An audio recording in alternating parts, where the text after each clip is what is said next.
नमस्कार। Mister Peter lynch कहते हैं कि पहला रूल है प्रोफेशनल्स को सुनना बंद करो।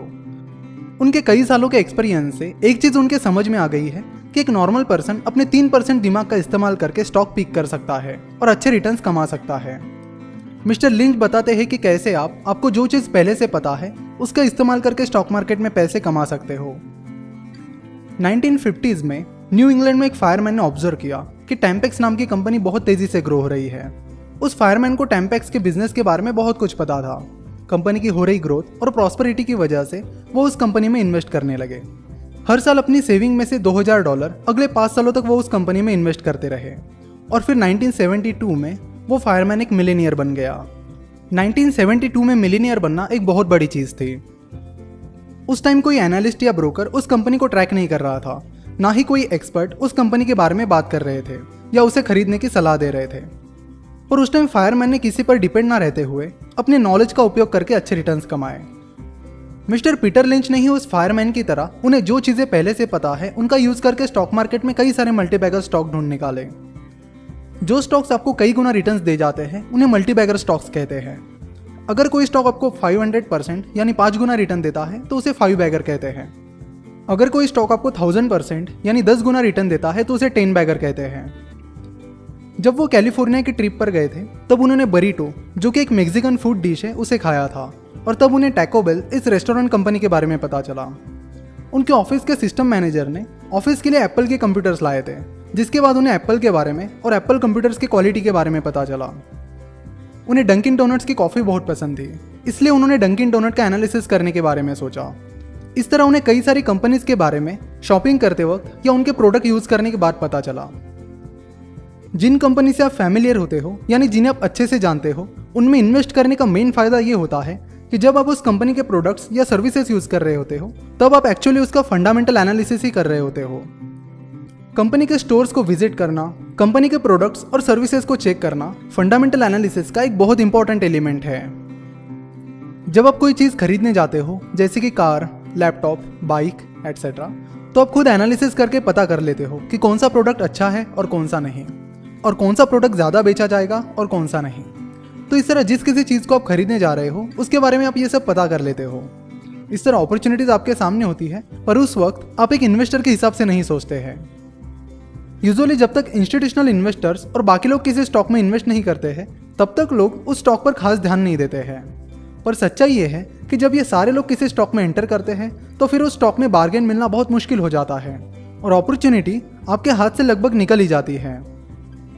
द लिमिटेड, जो कि एक क्लॉथिंग कंपनी है, वो 1969 में स्टॉक एक्सचेंज पर लिस्ट हुई थी, पर उस कंपनी पर किसी भी लार्ज इंस्टीट्यूशनल इन्वेस्टर और बड़े एनालिस्ट का ध्यान नहीं था और स्टॉक एक्सचेंज पर लिस्ट होने के बाद उसे कोई एनालिस्ट ट्रैक भी नहीं कर रहा था।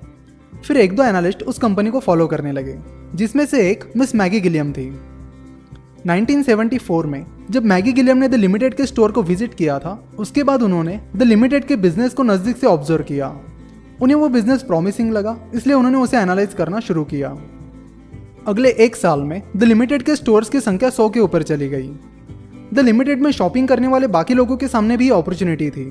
वो कंपनी का यूनिक बिजनेस, उसके कम्पिटिटिव एडवांटेजेस और ग्रोथ को देख रहे थे, पर उन्होंने कभी भी इन्वेस्टिंग पॉइंट ऑफ व्यू से नहीं सोचा।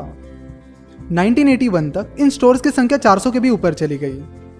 1979 में द लिमिटेड का स्टॉक 50 सेंट में मिल रहा था और 1983 तक उसकी प्राइस $9 तक चली गई, यानी उसने 18 बैगर रिटर्न्स दे दिए थे।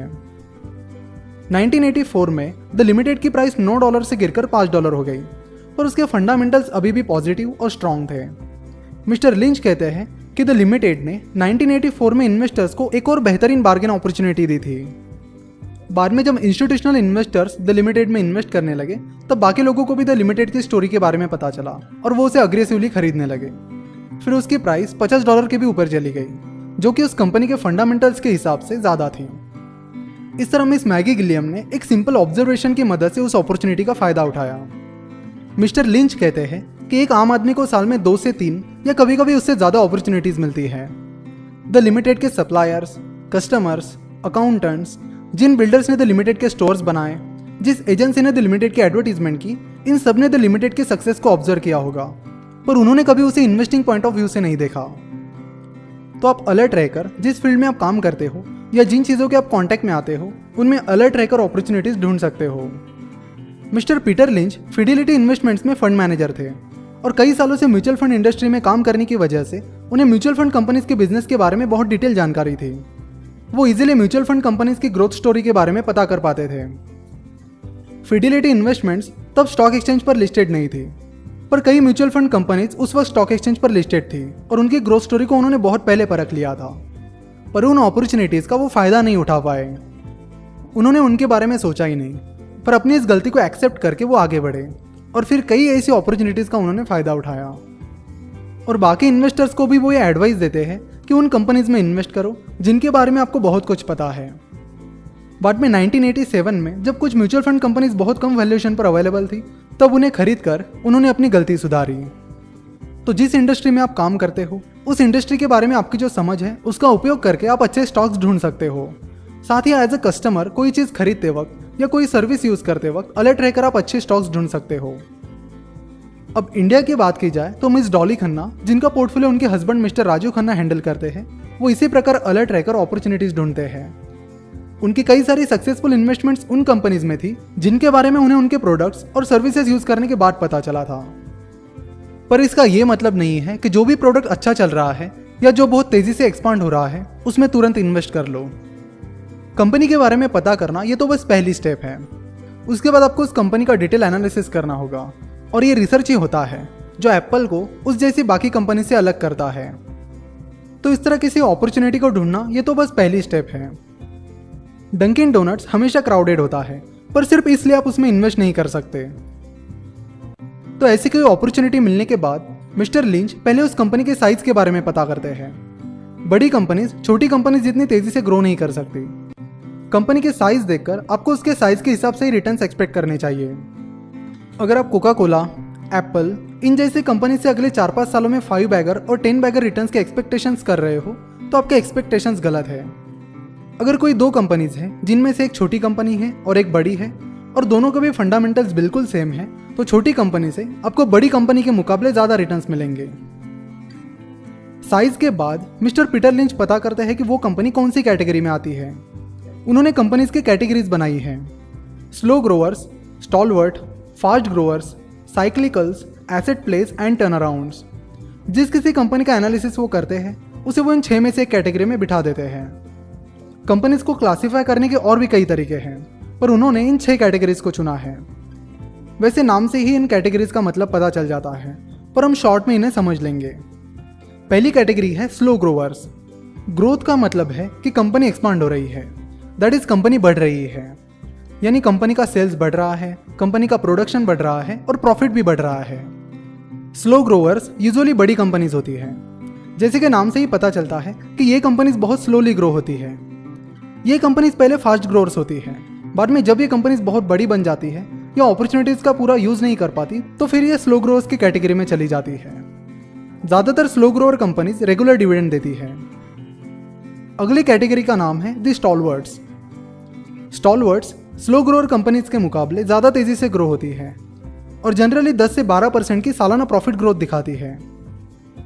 अगली कैटेगरी है फास्ट ग्रोअर्स। फास्ट ग्रोअर्स छोटी कंपनीज होती है जो 20 से 25% की सालाना ग्रोथ से बढ़ रही होती है। ज़्यादातर मल्टी बैगर्स यहीं पर मिलते हैं। ऐसा नहीं है कि फास्ट ग्रोइंग कंपनीज सिर्फ फास्ट ग्रोइंग इंडस्ट्रीज में ही मिलती है। कई fast growers slow growing industries में होते हैं, पर जैसे कि हमें पता है इन स्मॉल कंपनीज का डेटा लिमिटेड होता है, इसलिए उनका एनालिसिस करने में दिक्कतें आती है और टाइम भी ज़्यादा लगता है। ये फास्ट ग्रोअर कंपनीज आगे चलकर स्लो ग्रोअर कंपनीज बन जाती है। तो कंपनीज जब तक फास्ट ग्रोअर कैटेगरी में होती है तब तक वो इन्वेस्टर्स के लिए बिग विनर साबित हो जाती है। चौथी कैटेगरी है द साइक्लिकल्स। साइक्लिकल कंपनीज की सेल्स और प्रॉफिट रेगुलरली बढ़ते और कम हो जाते हैं। फास्ट ग्रोअर कंपनीज तेजी से ग्रो होती है, वही साइक्लिकल कंपनीज ग्रो होती है, फिर कॉन्ट्रास्ट होती है, फिर दोबारा ग्रो होती है, दोबारा कॉन्ट्रास्ट होती है और इस तरह चलता रहता है। अगली कैटेगरी है turnarounds. Turnaround companies no growers होती है, यानी वो आगे नहीं बढ़ रही होती बल्कि डिप्रेस्ड यानी बहुत खराब कंडीशन में होती है। टर्न अराउंड कंपनीज क्विकली अपने खराब परफॉर्मेंस की भरपाई करती है और फिर से अपनी हेल्दी लेवल पर आ जाती है।